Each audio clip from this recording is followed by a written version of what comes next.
Ça n'a pas été sans peine. Heureusement que le tapis est épais et qu'il étouffe le bruit. On n'a rien entendu. Ce n'est pas sûr. Je tremble comme une petite feuille.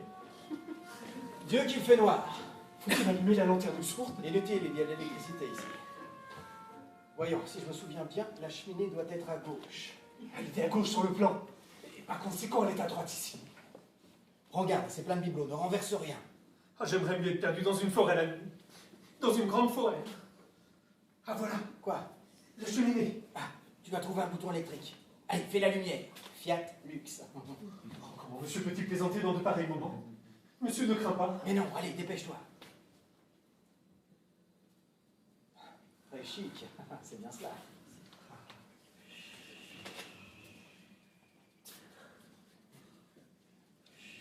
Ah, c'est original. Monsieur! Monsieur, là! Vous m'avez pas entendu? Quoi? Tu es stupide. Oh, monsieur, tout cela finira très mal.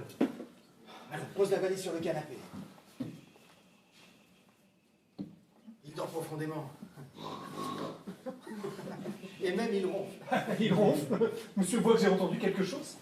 Mais, allez, maintenant, travaillons. 5h30 déjà. Nous n'avons que le temps, là. Il y a affaire ici. Mazette. Et je me suis attardé bêtement au cercle cette nuit. Ah, et pour prendre une culotte énorme. Monsieur n'est vraiment pas raisonnable. Ne crains rien, nous allons la réparer ici. Si monsieur avait voulu être plus raisonnable, il y a longtemps déjà que monsieur se serait retiré des affaires avec un beau sac. Mais l'inaction me pèse. J'aime la lutte, et puis je suis encore trop jeune, que dire? Enfin, travaillons, luttons. Ah, d'abord ceci. Je déteste me servir de tes instruments.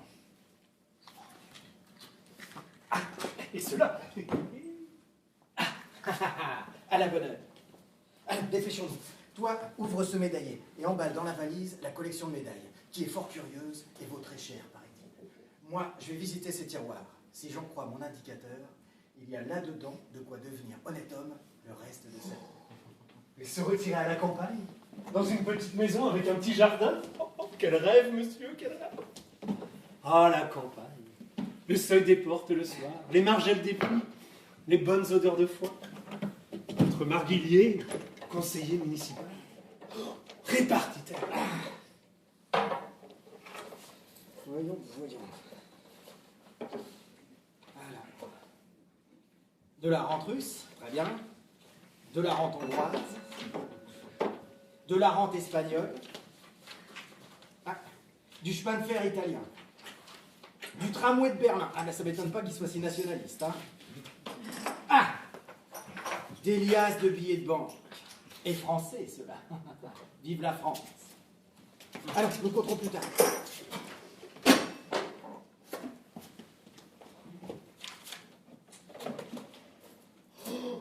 Monsieur! Des lettres! Oh, des lettres de femmes! Oh, mon chouette! Tâche donc de te débarrasser de ces expressions vulgaires. Et laisse ces lettres. Mais monsieur, ça pourrait être une mine! Laisse ces lettres. Tu sais qu'il n'y a rien que je déteste autant que le chantage. C'est malpropre et lâche. Soyons courtois, restons gentlemen.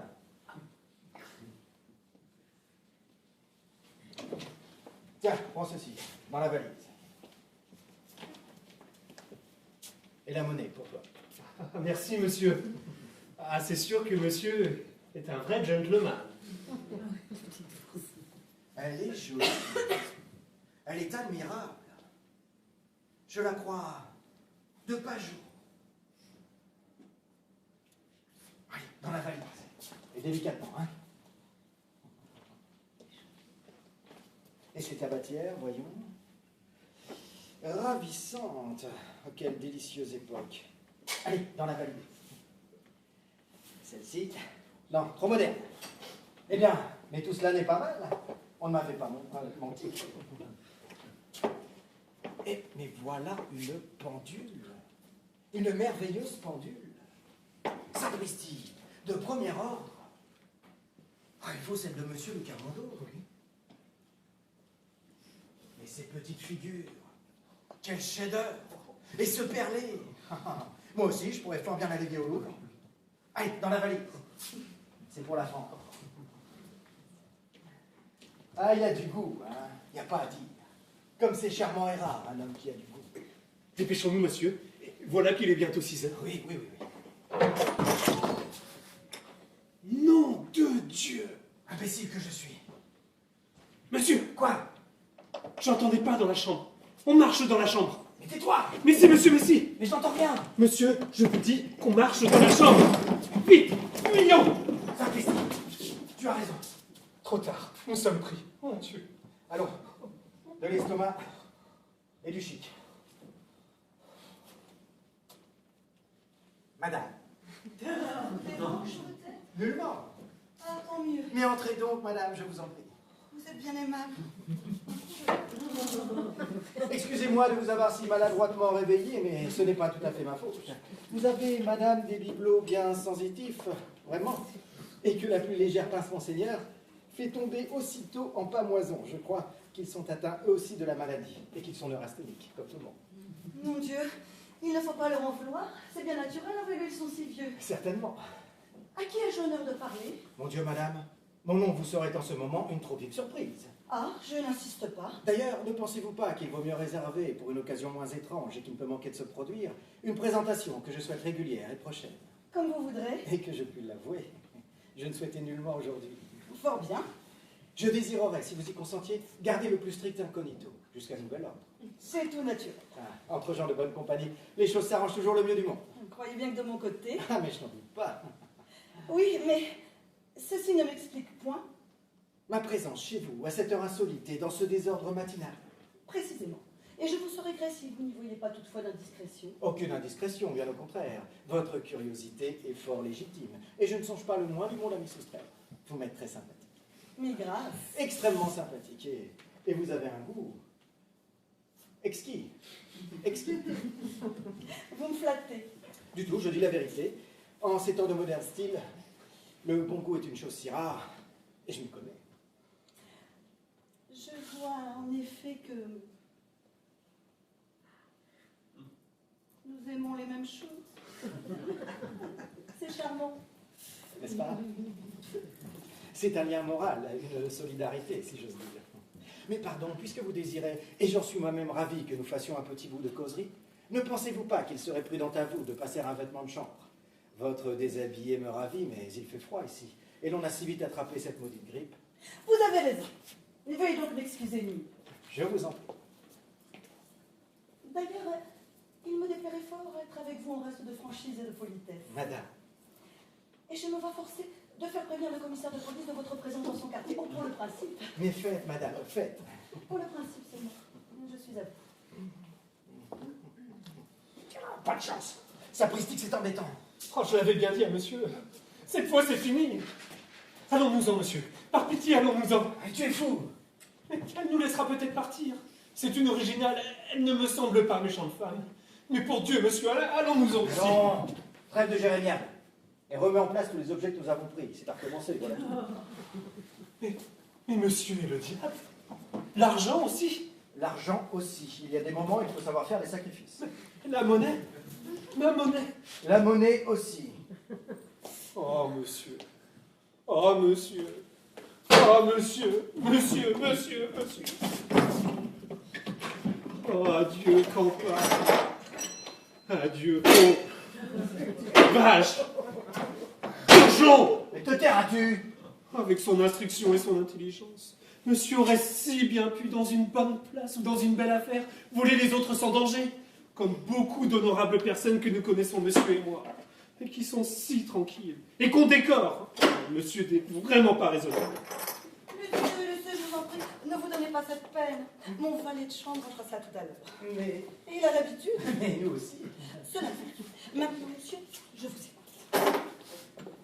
Avant de commencer mon récit, je pourrais, madame, comme tout bon héros de roman, de théâtre, je pourrais me recueillir selon les rites du métier et revivre ma vie. Alors, il revécut sa vie. Eh bien non, madame, j'éviterai cette banalité. Je vous remercie. J'irai droit au but. Je suis un voleur professionnel. Disons le mot, bien qu'il sonne très mal aux oreilles délicates, un cambrioleur. Et je vois d'ailleurs que vous l'aviez deviné. Parfaitement. Cela fait honneur à votre perspicacité. L'habitude de la psychologie.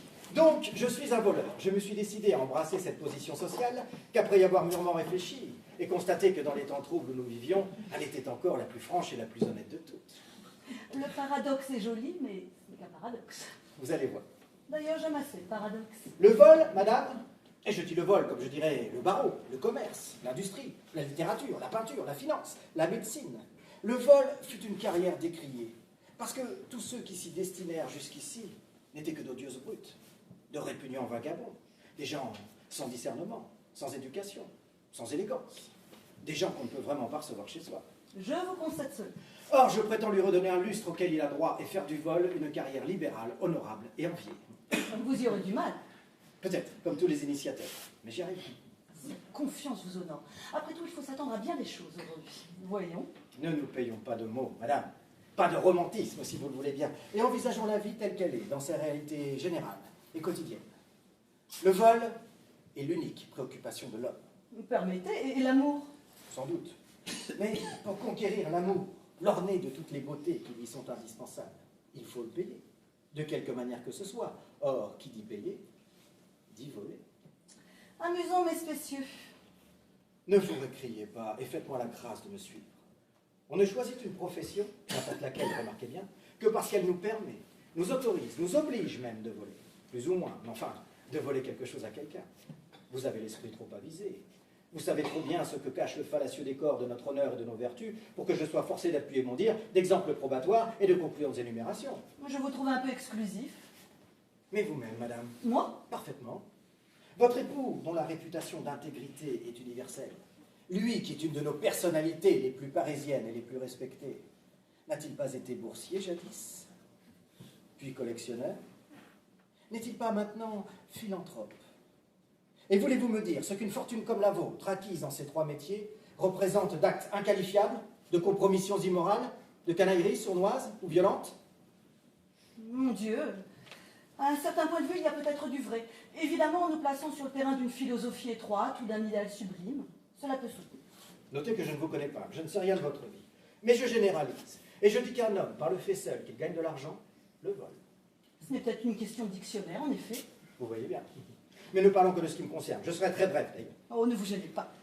Je débutais dans le haut commerce. Les sales besognes que nécessairement je dus accomplir, les ruses maléficieuses, les ignobles tromperies, les faux poids, les coups de bourse et les accaparements répugnèrent vite à mon instinctive délicatesse et à ma nature franche, empreinte de tant de cordialité et de tant de scrupules. Je quittai le commerce pour la finance. C'était, monsieur, permettez-moi de vous dire, tombé de Caribe en syllabes, si vous aimez mieux, échanger votre commerce borgne contre une finance aveugle. Sans doute. Aussi, la finance me dégoûta tout de suite. Je ne pus me plier à lancer des affaires inexistantes, à émettre de faux papiers, de faux métaux, à organiser de fausses mines, de faux isthmes et de faux charbonnages. Penser perpétuellement à canaliser l'argent des autres vers mes coffres, à m'enrichir de la ruine lente ou soudaine de mes clients grâce à la vertu d'éblouissants prospectus et à la légalité de combinaisons extorsives me fut une opération inacceptable, à laquelle se refusa mon caractère, et mis du mensonge. Je songeais alors au journalisme. De mieux en mieux. Il ne me fallut pas un mois pour me convaincre que, à moins de se lancer dans des chantages pénibles et compliqués, le journalisme ne nourrit pas son âme. Et puis vraiment, il est fort pénible pour des personnes comme moi, qui possèdent une certaine culture, d'être l'esclave de ces ignorants ou grossiers, dont la plupart ne savent ni lire ni écrire. Sinon, leur signature au bas de quittances ignominieuses. Alors, je crus que la politique... C'est cela, n'en disons pas autre chose. Ensuite, je voulus devenir homme du monde. Un véritable homme du monde. Ce que nous appelons un homme du monde professionnel. Situation bien encombrée aujourd'hui et bien précaire. Oui, mais t'en vaut l'homme, t'en vaut la place. Je suis joli garçon. J'ai de la séduction naturelle et acquise. La pratique du sport, une santé de fer, de l'esprit. Oh, l'esprit, c'est plutôt gênant. Assez d'esprit, je crois, pour simuler à merveille tous les divers genres de médiocrité et de stupidité nécessaires à une telle fonction. De l'esprit à rebours, si j'ose dire. Il en faut beaucoup. Ah, mais j'en ai beaucoup. J'ai aussi le goût des choses traditionnelles, la connaissance approfondie des codes de l'honneur, un peu maquignon, un peu tapissier, duelliste heureux, arbitre plein de subtilité, joueur impassible et chanceux. Rien ne m'était si facile que de me faire recevoir d'un cercle côté, d'être invité un peu partout, de faire la navette entre le bureau de l'homme d'affaires et le cabinet de toilette d'une femme à la mode, être le rabatteur de l'un et le pourvoyeur de l'autre. Seulement voilà, j'avais trop de scrupules. Évidemment. Tricher au jeu, aux courses, tirer un cheval, meubler de jeunes cocottes et en démeubler de vieilles. Vendre mon nom et mes influences au profit d'un nouveau quinard. d'un banquier douteux, d'un chemisier réclamiste, d'un fabricant d'automobiles, d'un étranger millionnaire ou d'une jolie femme, être de la patrie française et du tir au pigeon, vanter les romans de M. Bourget, les pièces de M. de Massard, les manifestes de M. le duc d'Orléans et défoncer sur les hippodromes les chapeaux de M. Loubet, en ma foi non. Je reconnais tout de suite que ce serait au-dessus de mes forces. Madame, ça n'est pas une sinécure. À qui le dit? Bref, j'épuisais ainsi tout ce que la vie publique ou privée peut offrir de respectables carrières et de professions honorées, un jeune homme intelligent et délicat comme je suis. Les psychologues. Si vous voulez. Je vis clairement que le vol, de quelque nom qu'on l'affuble, était l'unique ressort de toutes les activités humaines. Mais combien dissimulé, et combien déformé, et par conséquent, combien plus dangereux.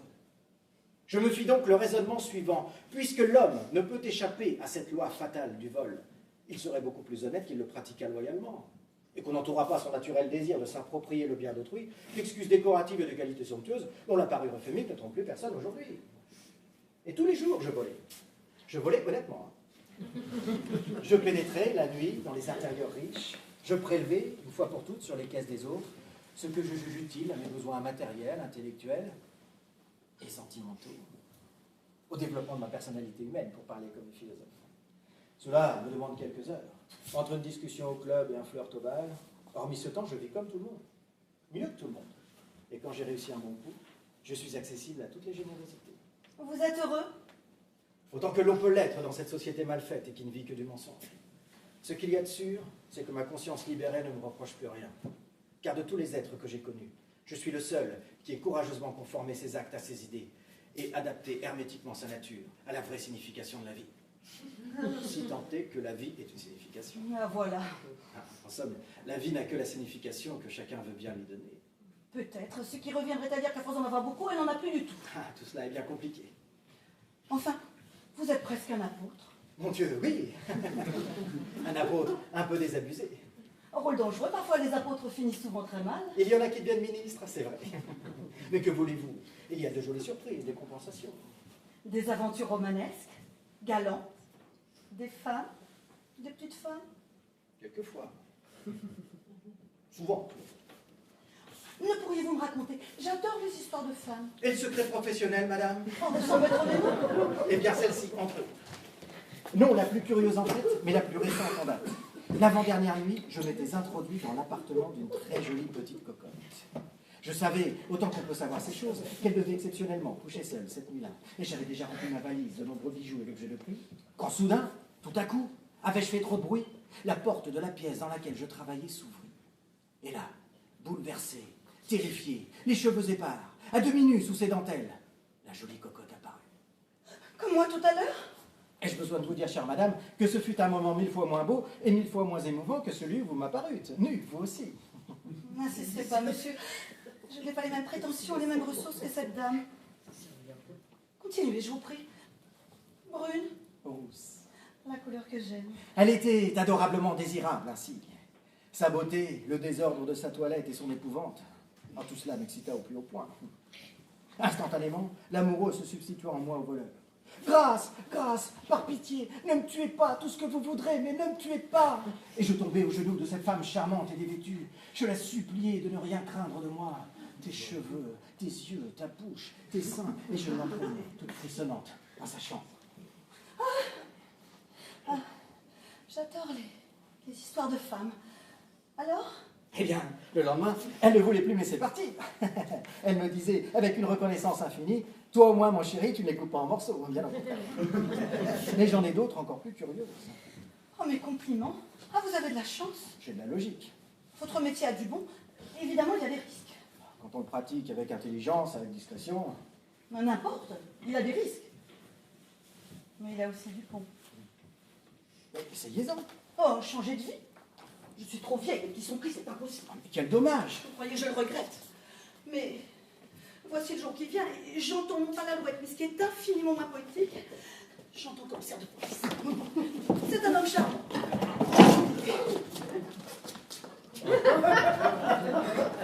Bonjour, monsieur le commissaire. Qu'y a-t-il, chère madame? Qu'y a-t-il? Que vous arrive-t-il? Oh, pas grand-chose, monsieur le commissaire. Comment? Pour mieux dire, rien du tout. Rien du tout. Mais, chère madame, on ne dérange pas. un commissaire de police pour rien du tout. Et ces meubles forcés, ces tiroirs ouverts, ces objets épars,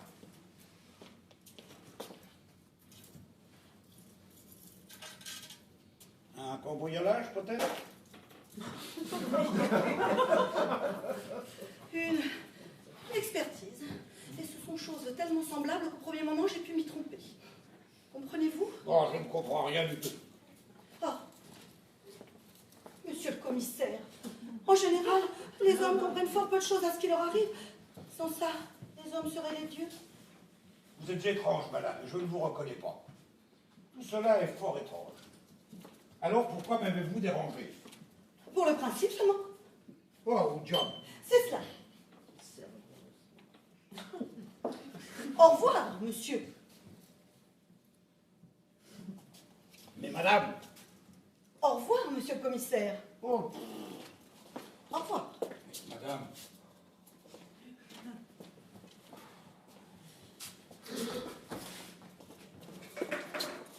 Au revoir, monsieur le commissaire.